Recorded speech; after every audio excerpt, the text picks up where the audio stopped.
In the rural village of Rajatpur, the lunar cycle dictates a rigid protocol. Every month, on the night of the new moon, known as Amavasya, the streets empty completely long before sunset. The residents retreat inside, locking every door and window, plunging the entire town into total silence. This routine traces back 30 years to a single grieving mother. After losing her son, she turned to a form of dark magic known as Dhyan Tantra. Her goal was to resurrect him, and the required cost was human sacrifice, specifically the lives of entire local families. Her method relied on a mechanical hex. She would place a specific physical trap, called a totka, at the threshold of a target's home. It consisted of a lemon, chilies, and mustard seeds, all marked with drops of blood. Whoever found it at their door would be dead by morning. The village responded with immediate, brutal force. A mob captured the woman in the dead of night, dragged her to a local crossroads, and executed her. But the execution triggered a supernatural reaction. Killing her physical body unbound her spirit, transforming her into a hostile entity permanently tethered to the lunar cycle. Every new moon, she returned to continue her sacrifices. The villagers' attempt to eliminate the threat by force had backfired.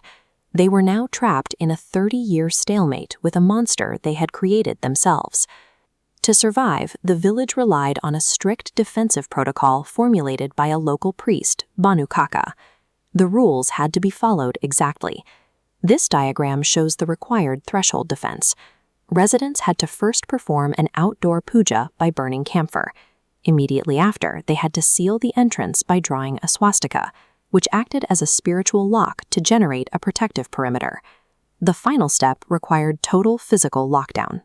Every door and window in the house had to be bolted securely from the inside before the sun fully set, finalizing the barrier.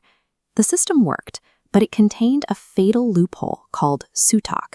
In Hindu tradition, sutak is a 40-day grieving period following the death of a family member.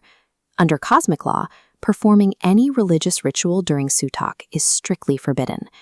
The village had a precedent for this exact failure. A resident named Madan and his wife were observing sutak. Bound by tradition, they couldn't perform the camphor puja or draw the swastika. The next morning, neighbors found them dead on their floor. The curse operated on absolute conditional logic. Survival had zero connection to morality or intent. It relied entirely on the flawless execution of Banu Kaka's defensive formula. The fragility of this system was exposed when a local father, Mahesh, suffered a severe head injury on Amavasya. His wife rushed him to the hospital, leaving their 4 young adult children alone in the house as evening approached. Realizing the sun was rapidly setting, the siblings scrambled to execute the defense protocol. Panic set in as they gathered the materials for the puja. Rushing through the steps, they made their first critical error. A piece of camphor slipped from the puja plate and rolled away unnoticed, rendering the initial ritual incomplete. The protocol broke at the most vital step. Terrified of the encroaching dark, they rushed inside, completely forgetting to draw the swastika. The threshold seal note fails. Believing they were safe, they bolted every door and window, trapping themselves. The protocol was precise, but it couldn't survive the panic of the night. By locking the physical doors while forgetting the spiritual seal, they had inadvertently built a cage, trapping themselves inside with the predator. At exactly midnight, the consequences arrived. One of the sisters, Sinali, woke abruptly.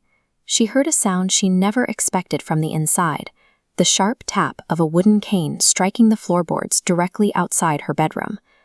Thirsty and confused, Sinali left her room and walked into the kitchen. The entity was waiting. Without the exterior barrier to stop it, the witch cornered Sinali inside her own home and killed her before the others even woke.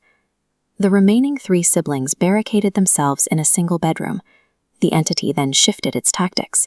It mimicked the voice of Banu Kaka, the trusted village priest, gently asking them to open the door. Jatin, desperate for rescue, fell for the deception. He unlatched the door. Instantly, the entity lunged through the gap, throwing him to the ground and violently tearing at his skin. Passive defense completely collapsed. Once the perimeter was breached, The siblings had no backup plan, and the rules of engagement belonged entirely to the witch. Watching her brother being attacked, Ragini abandoned the protocol. She stopped hiding. Grabbing a small brass idol of the deity Hanuman from a shrine in the room, she charged straight out the door. She pressed the idol directly against the entity. The physical contact burned the witch, eliciting a piercing scream and forcing the spirit to vanish through the wall, giving Jatin just enough time to survive. This graph illustrates why the village remained stuck for 3 decades. While passive fear stayed high, the entity threat remained alongside it. Banu Kaka realized their rituals only managed the fear. They never challenged the entity itself until Ragini struck back. Banu Kaka gathered his disciples and marched to the temple in the dead of night. They opened the doors and began chanting the Bajrang Ban. When the entity rushed the temple, the priest struck it with holy water, reducing the spirit to a cloud of black smoke that dissolved into the night sky. The curse of Rajatpur was broken. Sonali's death exposed the ultimate flaw in a life lived in perpetual defense. Rajatpur's salvation proved that systems built purely on hiding will eventually fail, and true survival requires confronting the darkness head-on.